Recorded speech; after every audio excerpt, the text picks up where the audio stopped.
primero me presento, no? Jo sóc la Míriam, estic molt contenta de ser aquí i volia dir les meves primeres paraules en català perquè, tot i ser madrilenya, Catalunya va ser la meva casa per un any i bueno, l'estimo molt i ho trobo a faltar. I volia agrair a l'organització per la invitació i a tothom per ser aquí y per escoltar. Y nada, lo demás va a ser en castellano. ¿Te imaginas? Que ahora hago toda la charla en catalán. No. Bueno, pues soy Míriam Jiménez Lastra. Muchas gracias por venir, por estar aquí. Esta charla es la primera charla que yo organicé por primera vez en Veganagal en 2020-2021, creo que fue. Se llama De taurina a vegana, explicación sociológica de un cambio radical. Y pues os podéis imaginar un poquito de qué va la charla, os hago un spoiler. Y bueno, pues antes de comenzar, bueno, pues yo hoy os voy a hacer pasar por una tarea un poco incómoda. Si voy muy rápido me avisas. Y os voy a hacer pasar por una tarea un poco incómoda, que es poneros en el lugar de una persona taurina. Y yo sé que esto no es lo mejor, ya veo caras, yo lo sé. Pero por eso, antes de comenzar, os voy a pedir una cosa, que es que intentéis escucharme con la misma empatía que yo a día de hoy escucho a los animales. Esta charla es para todo el mundo. Esta charla no es para los que son antitaurinos o taurinos o para la gente vegana, sino que es para todo el mundo. Yo creo que todo el mundo puede sacar algo interesante de esta charla. Yo siento que este proceso de taurina vegana, bueno, una vez en una entrevista en un programa de debate al que fui, en Place, que me entrevistaron, bueno, hubo un debate que me pusieron ahí a debatir con un torero, la mejor experiencia de mi vida, como os podéis imaginar. Nada incómodo fue aquello, nada violento fue aquello. Bueno, pues hubo un chico que denominó esta transición un poco como la transición española, ¿no? Me hace mucha gracia y me he apropiado un poco de este concepto, porque de alguna manera yo creo que muchas de las personas que estamos aquí hemos transitado a lo largo de nuestra vida de unos valores a otros, y hoy yo os vengo a mostrar otra transición más, que a lo mejor, probablemente, porque sé que aquí en Cataluña la tauromaquia no es una cosa muy aceptada, es una cosa que además se tiene como muy trabajada. Sé que en Barcelona, ¿no?, la Plaza de Toros es un centro comercial, en fin, que sé que a lo mejor os pilla el tema a muchas personas un poco lejos, las actividades taurinas. Bueno, pues hoy os voy a traer también un poquito de mi historia. De mi historia que no os traigo solo, no os vengo a hablar solo de mi libro, que por cierto está ahí. No os vengo a hablar solo de mi historia, sino, bueno, os cuento un poco mi historia, de la que creo que mucha gente se puede sentir, puede empatizar o se puede sentir representada. Y aparte, bueno, pues os traigo un poquito las explicaciones sociológicas o de psicología social que yo he podido obtener gracias también a mis estudios. Yo soy socióloga y soy politóloga, y pues no os voy a traer solo mi opinión de las cosas, ¿vale? Que se agradece. Vale, y después de toda esta introducción, si queréis podemos pasar al spoiler para que veáis que esto va a acabar bien. Vamos a pasar por varias fases a lo largo de esta charla. De, bueno, pues la fase en la que yo fui una taurina convencida, a la fase en la que fui taurina pero no mucho, a la fase antitaurina y, veis, va a acabar bien, a la fase vegana, ¿vale? O sea, vamos a pasar un momento incómodo aquí todas juntas, pero se acabará, os lo prometo. Y bueno, pues yo antes de comenzar, pues quería empezar explicando algo un poco personal. Bueno, no, mentira. Antes de nada, porque ahora yo he hablado mucho, pero también me gustaría conoceros un poquito, porque yo me voy a exponer mucho en esta charla. Entonces, pues os vais a exponer ahora un poco vosotras. ¿Podéis levantar la mano aquellas personas que alguna vez hayáis participado de eventos taurinos? Vale, ¿ves? No estoy sola yo aquí. ¿Podéis levantar la mano aquellas personas que hayáis participado a lo mejor de la caza o de la pesca deportiva? ¿Vale? ¿Y aquellas personas que creéis que habéis participado en algún momento de la explotación o del maltrato animal en algún momento de vuestra vida? Vale.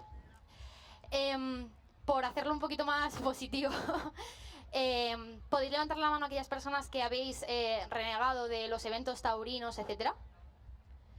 ¿Podéis levantar la mano a aquellas personas que habéis negado de cualquier tipo de ocio con maltrato animal, tipo caza, pesca? ¿Podéis levantar la mano a aquellas personas que habéis rechazado completamente el maltrato animal, habéis reducido el consumo de carne, os habéis hecho vegetarianas o veganas? Bueno, yo creo que esto se merece un aplauso increíble. Y vamos a empezar bien.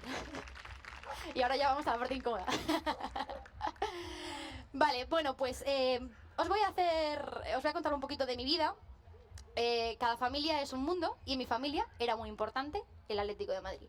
Yo soy socia abonada del Atlético de Madrid desde los 2 años, pues desde los 5 pasamos, iba a los toros, a la Plaza de Toros de las Ventas, que es una cosa muy importante en Madrid, en España y aparentemente también en el mundo, ¿no? Quien torea en la Plaza de Toros de las Ventas es el mejor torero del mundo. Y bueno, pues además era una actividad muy importante en mi familia, porque también la hacía con mi padre, ¿no? Las relaciones padre-hija que a veces son complicadas y pues para mí era muy importante pasar ese tipo de actividades con mi padre. Al igual que iba al Calderón a ver al Atleti perder, iba a la Plaza de Toros de las Ventas a ver los toros. Era para mí la misma actividad de ocio y en ningún momento me replanteaba nada. Cada familia es un mundo y a día de hoy, y ya si me meto un poquito más en sociología, la familia es la primera estructura que nos encontramos cuando venimos al mundo, la primera estructura social. Es la estructura que nos aporta cualquier tipo de información sobre cómo funciona el mundo. Nos aporta los valores que son importantes en nuestra estructura familiar, nos enseña cómo se vive, qué ropa nos tenemos que poner, cómo es la cultura del lugar en el que nacemos, nos enseña las normas, nos enseña también los castigos sociales que puedes obtener. La familia es aquella que nos enseña todo y los primeros momentos de vida, los primeros años, en lo que en sociología y en psicología social se llama socialización primaria, aprendemos unos valores. Y entre aquellos valores y aquella cultura que había en mi familia, en mi estructura familiar, estaba el Atleti y los toros, entre otras muchísimas cosas, ¿no? Cuando la fase de socialización primaria se acaba cuando empiezas a entrar en la adolescencia, ¿vale? En la socialización secundaria tú haces dos cosas: o rechazas los valores que has aprendido o los refuerzas, o empiezas a construir una personalidad en base a aquello aprendido, o empiezas a denegarlos y a construir una diferente. Y yo me convertí en una taurina convencida en esta fase. Esto no es que esto era, pues oye, algo que se hacía en mi casa y yo lo hacía por inercia, no, quiero de verdad, o sea, aunque en algún momento me ha dado mucha vergüenza decir esto, quiero haceros entender que para mí era algo en lo que yo de verdad creía, que era algo en lo que mi familia me había enseñado, que yo había entendido que era algo muy importante para mi cultura, para la cultura española, que era arte y que yo tenía que defenderlo también, al igual que lo defendían mis padres, que eran mis pilares fundamentales, ¿no? En este momento pasamos también de mi vida, en el que soy esta taurina convencida. Pasamos, por favor. Se me ha descuajeringado el PowerPoint, no sé si lo veis, pero bueno. Tenía unos valores en mi familia, pues como podéis imaginar, una familia tradicional, conservadora, de origen católico-cultural. Entonces yo tenía unos valores, pues como amar al prójimo, etcétera, y una cultura en la que la tauromaquia pues era una parte también muy importante. Y si me permitise un poco la frase, pues yo defendía estos valores y esta cultura a capa y espada. ¿Esto qué quiere decir? Pues que yo, por mi propio pie, compraba entradas para la Plaza de Toros de las Ventas porque me parecía maravilloso. Yo me metía en páginas de Twenty a discutir con gente vegana para defender la tauromaquia. Y durante este tiempo, igual voy súper rápido. Bueno, si voy muy rápido, me hacéis. O si le veis sufrir, me hacéis así, ¿vale? Y yo desciendo un poco la velocidad. Durante toda esta etapa, yo participaba de diferentes actividades que implicaban maltrato animal, y entre ellas la tauromaquia, y siento las imágenes que van a ver a continuación, pero la realidad es así de cruda y yo no la veía. Yo no veía sufrimiento ni dolor en esta imagen, y la mayoría de las personas que acuden a las plazas de toros no piensan ni están siendo conscientes del sufrimiento. En ningún momento, porque cuando se va a un evento taurino, ya sea los Sanfermines, ya sea una corrida de toros, ya sea unos recortes, la gente lo que disfruta es el ocio. Por eso es tan importante a día de hoy ofrecer alternativas, porque es que no está habiendo alternativas a este ocio. Pero eso es un tema que si queréis luego hablamos. A la gente que le gusta la fiesta, la compañía, la musiquita, todo lo que hay alrededor de ello. De hecho, es que en ningún momento se ve de cerca el sufrimiento. Aunque puedas llegar a escuchar, aunque puedas ver la sangre en el suelo, en ningún momento estás conectando con el sufrimiento del animal. Hay todo un evento social alrededor, de ocio, de fiesta y de gente que te está llevando, en la que confías, en la que quieres y que son tus círculos de iguales y de la gente con la que te relacionas, que la normalización es brutal. Iba a la Plaza de Toros de las Ventas, pasamos. También me gustaban mucho los recortes, que es una cosa que también hay mucha gente que defiende a día de hoy, incluso gente que no está a favor de las corridas de toros. Bueno, pues los recortes, como no se le están clavando espadas, pues parece que no pasa nada. Es verdad que nunca fui una niña capea, de lo cual me alegro, pero si Victoria Federica y Froilán pues, me hubieran invitado, pues quién sabe, igual me hubiera ido a una capea a tomarme unas copas. Y por supuesto pues iba a la Plaza de Toros de las Ventas, como ya he dicho, incluso pues como cita romántica con mi expareja, me parecía, oye, la mejor idea para ir a una cita romántica. Y empiezo a sentir la incomodidad, ¿eh? Os sentís incómodas, ¿verdad? No pasa nada, pasaremos por esto juntas. Y esto no me servía. No sé si se ve, es una pintada que pone toreros asesinos y esto a mí no me llegaba. Esto a mí no me ayudaba. ¿Esto qué hacía? Ponerme en contraposición y ponerme de frente, porque yo sentía esto un insulto no solo a mí, sino a mi familia, a mis tradiciones, a mis padres, a mi cultura, a todos aquellos pilares y valores básicos que a mí me habían enseñado. ¿Cómo eso va a ser mentira? ¿Cómo voy a desconfiar de mis pilares principales, ¿no? Entonces, ¿qué hacía cuando yo, obviamente, pues tenía amigas que eran antitaurinas y teníamos conversaciones muy duras, ¿sabes? Yo he visto discusiones muy tochas respecto a este tema. Normal, la gente se enciende y yo a día de hoy lo entiendo perfectamente porque me enciendo también. Pero yo me ponía totalmente en contra, me sentía totalmente atacada y eso no me daba lugar a reflexionar. Hay un punto de inflexión en mi vida y he de decir que voy a decir lo que sí que me ayudaba también. A mí lo que me ayudaban eran las conversaciones reflexivas, que a lo mejor en ese momento yo me iba a mi casa diciendo que no, pero ahí se había sembrado una semilla que el día de mañana iba a florecer. Preguntas que yo el día de mañana me iba a seguir haciendo, y yo sé, porque a día de hoy yo lo sufro, que el activismo y la pedagogía es algo muy cansado y que, oye, hay que tener la salud mental para hacerlo, pero es verdad que es lo que mejor funciona. Porque contra todo pronóstico, no, la gente que apoya la tauromaquia no están locos, no son psicópatas, ¿no? Es gente que ha vivido unos procesos que ahora entenderemos, por los cuales no ven el sufrimiento animal. Y yo creo que esto es muy importante entenderlo. Es verdad que hay una gente de la Fundación Toro de Lidia, gente que es muy consciente, gente que dice activamente que es maltrato y que lo defiende. Pero la población normal, tu primo el de Cuenca, que se va a unas corridas de toros en su pueblo porque son los festejos, no es un psicópata. Es una persona que no ha conectado y que tiene unos procesos psicológicos que ahora a continuación explicaremos. Y podemos salvar a tu primo el de Cuenca, que es el punto que queremos sacar de esta charla, ¿vale? Os sigo contando un poquito de mi vida. Hubo un punto de inflexión en mi vida y es cuando llegó, se me ha vuelto a descuajeringar el PowerPoint. Cuando llegó Coco a mi vida. Y bueno, no voy a decir llegó Coco a mi vida, compramos a Coco, ¿vale? Coco la compramos en una tienda de animales en un pueblo de Madrid. Estaba en una caja y nadie en ningún momento nos preguntamos si eso estaba bien o mal. Fuimos, la compramos, creo que costó 400 euros, una cosa así. Y nos la llevamos a casa. Posteriormente, a los 4 meses, supimos que todos sus hermanos habían muerto por enfermedades. A día de hoy he hecho una reflexión muy tocha respecto a esto, obviamente. Como veis, esto acaba bien, soy vegana, he hecho una reflexión respecto a todo esto que ocurrió. Y me da mucha pena que todos sus hermanos murieran y soy perfectamente consciente que probablemente es por la circunstancia en la que se encontraban sus padres. Probablemente entre 4 paredes, hechos solo para criar. La industria de la mascota es una cosa absolutamente terrible, de la que hay que hablar también en los festivales veganos y que hay que posicionarse totalmente en contra de esta barbaridad que se está haciendo con los animales. Yo agradezco que Coco llegara a mi vida porque con ella fui consciente de algo de que probablemente mucha gente de aquí sea muy consciente desde ya o lo fue consciente desde muy pequeño, y es que los animales sienten. Ya lo sé, sexto de primaria, sintiencia, etc. Pero una cosa es tener la información, y esto es muy importante, y otra cosa es ser consciente de ella. Que la información te atraviese, que la información te haga repensarte. Y ella hizo que yo fuera consciente de esto. Claro, Coco sentía, Coco tiene emociones, Coco tiene personalidad.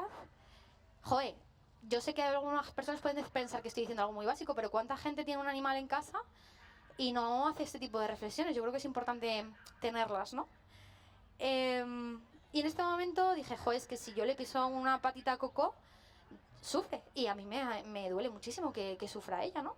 Pues igual que dejaría yo que atravesaran con una espada toda la espalda de Coco.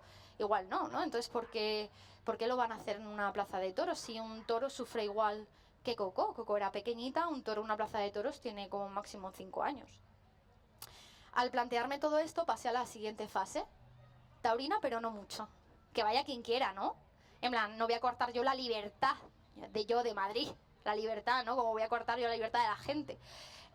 Taurina, pero no mucho.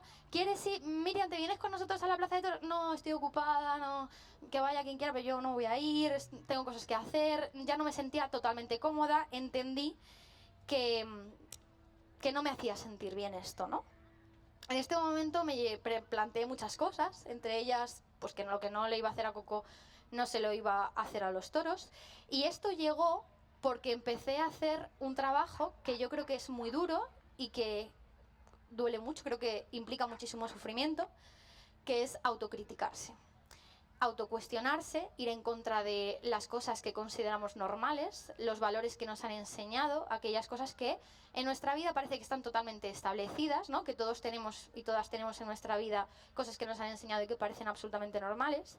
Y autocriticarse pues es un trabajo que requiere mucho tiempo y mucho sufrimiento, y a lo mejor a mí me llegó tarde, pero mejor tarde que nunca, ¿no? Porque este proceso pues empezó en mi vida cuando yo tenía como 16 años, 17 años probablemente. Y en este momento es en el que sí, por fin, el PowerPoint, mis valores y mi cultura entran en contradicción, ¿vale? Cuando vosotros, en levantar la mano, ¿quiénes habéis escuchado decir que a los toreros que son amantes de los animales? ¿Vale? Pues yo lo decía. Pasamos la esta. Yo lo decía, yo de pequeñita a veces salvaba algún animal, tengo vídeos pues como intentando proteger animales, pero a la vez pesca deportiva, actividades taurinas. ¿Cómo podía ser que yo pudiera tener valores también en mi vida que me hubieran inculcado como a ayudar al prójimo, etcétera, y a la vez estuviera promoviendo el asesinato masivo de animales en plazas de toro por ocio, ¿no? Y aquí es donde entran los procesos psicológicos que comentaba antes y que mucha gente dentro del activismo los conoce, porque creo que son conceptos fundamentales para poder comprendernos y para poder superar nuestros propios procesos. Y uno de ellos principal es la disonancia cognitiva. La disonancia cognitiva es una protección que tiene nuestro cerebro para salvarnos del sufrimiento que implica estar en contradicción con nuestras acciones. Que nuestros valores no estén alineados con nuestras acciones implica un sufrimiento. A veces podemos evitarlo, a veces no, porque no está dentro de nuestras condiciones poder evitarlo, ¿no? Pero muchas veces esta disonancia cognitiva se encuentra reforzada por un sesgo de confirmación. Los sesgos de confirmación son argumentos muy fácilmente desmontables, pero que te ayudan a salir del paso para salvar esa contradicción de manera momentánea y hacerte sentir bien. Y voy a poner ejemplos prácticos. Con el tema de la tauromaquia, hay muchos sesgos de confirmación, ¿no? En plan, los toros se extinguirían. Claro, porque todo el mundo sabe que cuando un animal se va a extinguir, lo que hay que hacer es meter en una plaza, torearle, clavarle cosas y atravesarle con una espada para que todo el mundo se divierta, ¿verdad? Por eso tenemos corridas de linces y de pandas, ¿verdad? Claro. También tenía sesgos de confirmación como... pero es que hay muchísimas familias que viven de ello. Y se van a... Claro, ¿qué van a hacer todas esas familias que viven de ello? Spoiler, la tauromaquia no da dinero, vive de las subvenciones. No es una actividad económica que dé beneficios y por eso necesita las subvenciones. Y lo que más heavy que es de todo esto es que son defensores de las subvenciones a la tauromaquia las mismas personas que están en un espectro ideológico conservador y que luego se quejan de las paguitas cuando hablamos de derechos humanos. Estos sesgos de confirmación también se nutren, esta disonancia, de eufemismos. Las palabras son muy importantes porque reproducen pensamientos imaginarios colectivos. Y en la tauromaquia se usan muchísimo. En ningún momento se dice matar al toro, se dice acabar la faena. En ningún momento se dice atravesar con una espada, se dice dar la última estocada. E incluso cuando tú ves Bueno, entiendo que aquí no, pero Telemadrid retransmite las corridas de toros constantemente. ¿Creéis que la imagen y el plano que se usa es un plano corto en el que se ve el sufrimiento del toro? No. De hecho, los sonidos en la plaza de toros están al mínimo para que no se escuche en ningún momento el sufrimiento. En ningún momento se pretende acercar al público al sufrimiento de ese animal. Y por ello, las palabras y las imágenes son tan importantes para reproducir un pensamiento y una idea. Y en esta fase, por fin, antitaurina. Bien, esto empieza a mejorar. Esto empieza a mejorar. En este punto ya dije, no, es que no puede ser que vaya quien quiera. Es que yo me tengo que posicionar en contra de esto porque yo no lo permitiría ante Coco. Creo que cualquier animal en una plaza de toros sufriría. Lo que está pasando es horrible. Están siendo torturados desde el minuto 1 que van en el camión hasta que salen de la plaza tirados mientras la sangre es arrastrada por toda la arena.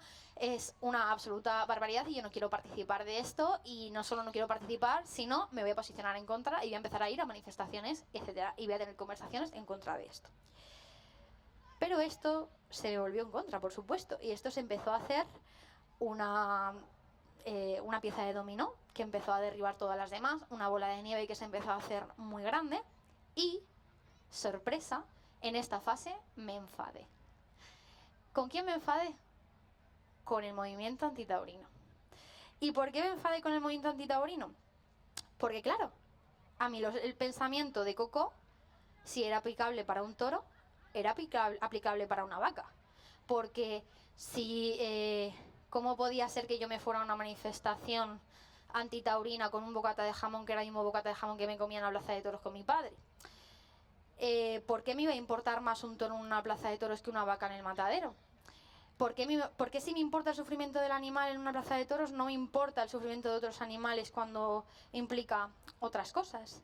Y entonces me entré en muchísimas más contradicciones y me sentí muy abrumada con todas esas contradicciones.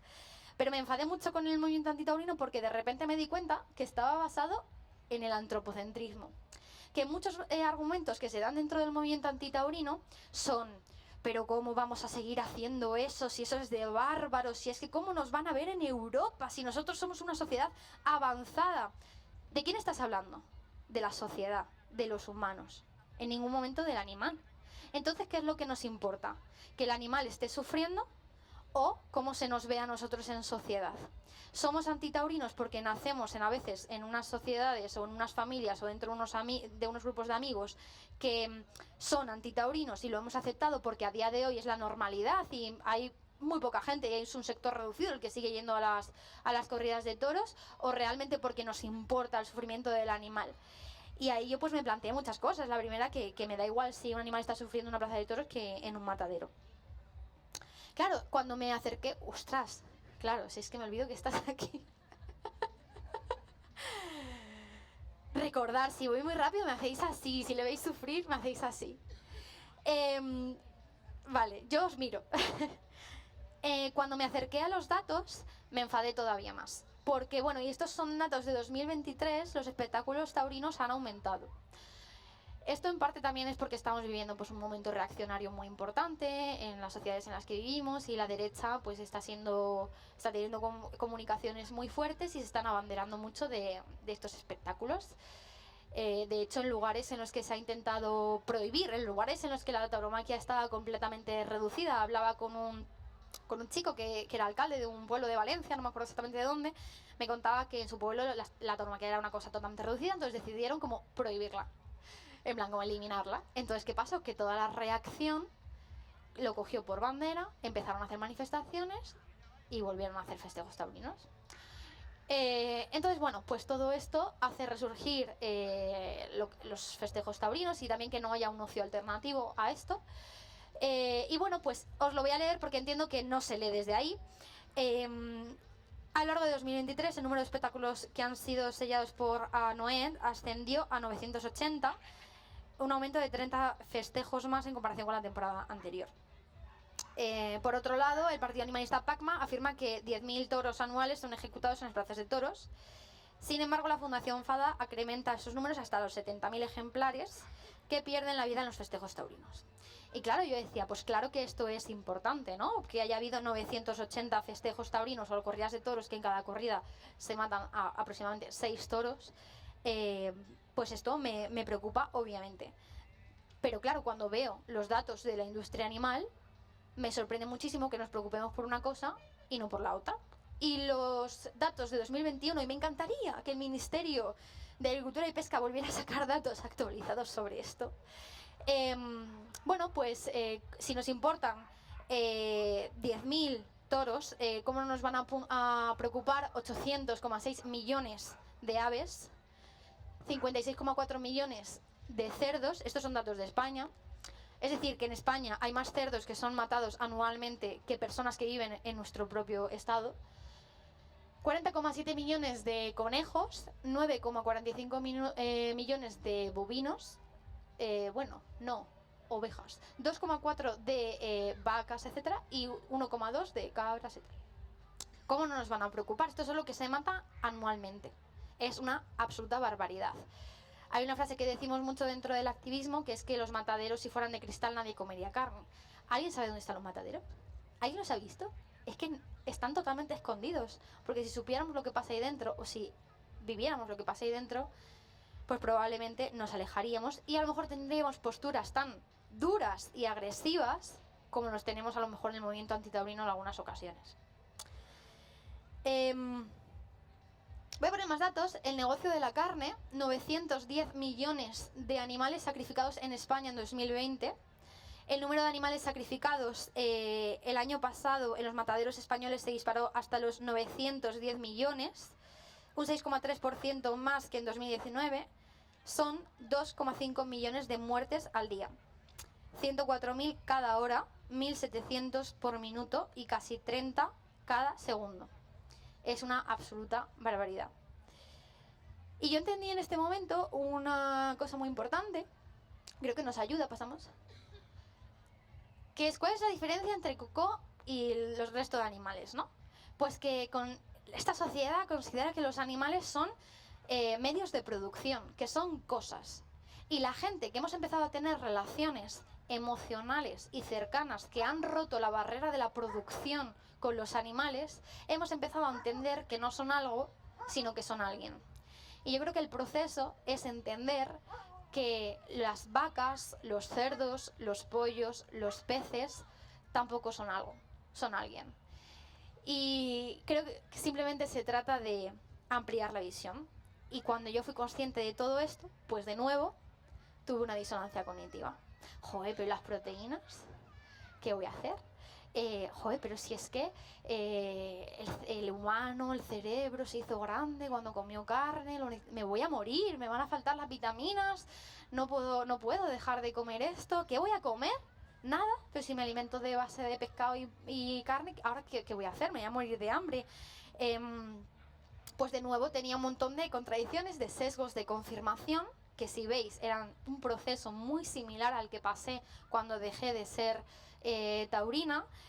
Tenía los mismos sesgos de confirmación y a la vez me vi con eufemismos muy similares, porque en ningún momento se dice descuartizar un animal, se dice despiezar. En ningún momento se dice matadero, se dice cárnicas. Entonces, pues obviamente todos esos eufemismos que utiliza la industria cárnica y la publicidad nos hace alejarnos del proceso que viven los animales dentro de la industria animal, que pues como estábamos viendo pues es un proceso muy cruel y muy triste en el que la mayoría de los animales pues llegan al matadero mucho antes de su primer año de vida.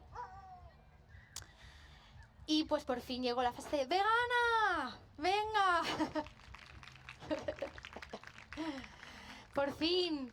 Esto obviamente no fue fácil. En 2019, ¿fue en 2019? Creo que sí. No. Cuando yo tenía 19 años, me estoy confundiendo. Cuando yo tenía 19 años me hice vegetariana. Claro, hay un cambio muy grande en 2019. pues que sería 2015 probablemente, una cosa así.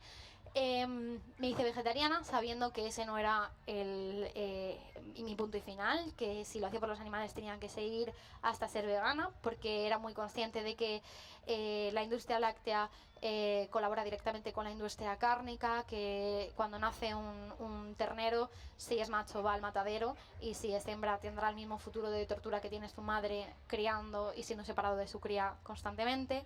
No quería seguir participando de la industria del huevo porque millones de pollitos son triturados vivos al año porque son macho y no merecen la pena para la industria del huevo. Además es que encontré toda una alternativa de sustitutos y muchísima información que me abrumó, pero que me hizo ver pues que tenía una alternativa, ¿no? Que era el veganismo. El veganismo no como una dieta, porque yo no considero que el veganismo sea una dieta. El veganismo como una posición ética, política, ideológica que iba a atravesar mi vida por entonces. Que no solo iba a cambiar mi alimentación, sino que iba a cambiar la ropa, que iba a cambiar los productos que utilizaba, etcétera, etcétera, etcétera.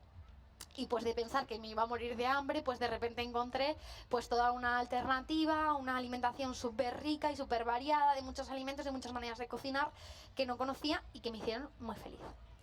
Y en este punto y en esta charla he metido cosas nuevas porque mi pareja me dijo, ahora tienes que decir por qué o tienes que explicar cómo hacerlo. Y dije, pues tienes razón, venga, vamos a hacerlo. ¿Por qué soy vegana? Yo doy una explicación muy simple a esto cuando la gente me pregunta, que es, ¿pasamos?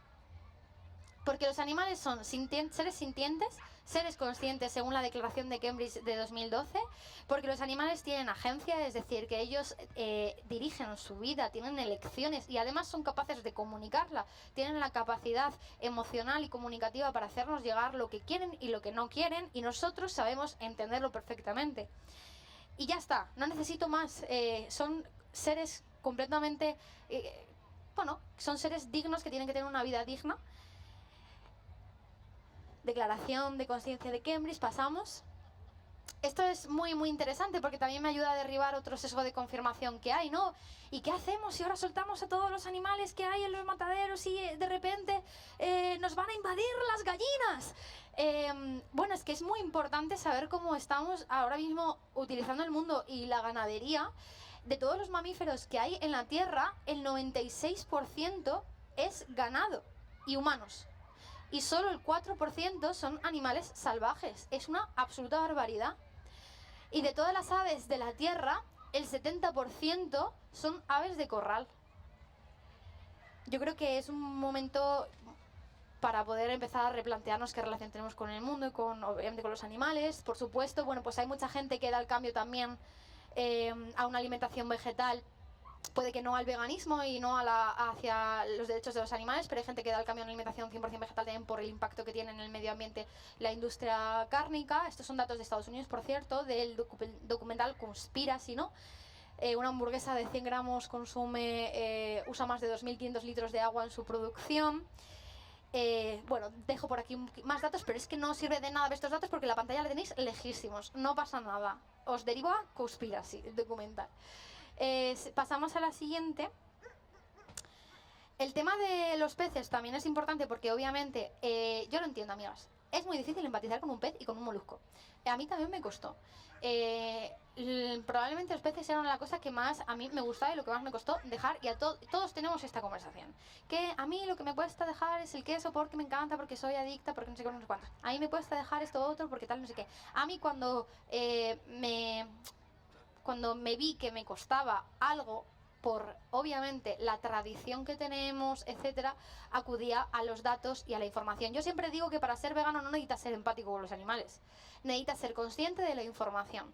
Y todos a día de hoy y todas tenemos acceso a esa información, ¿no?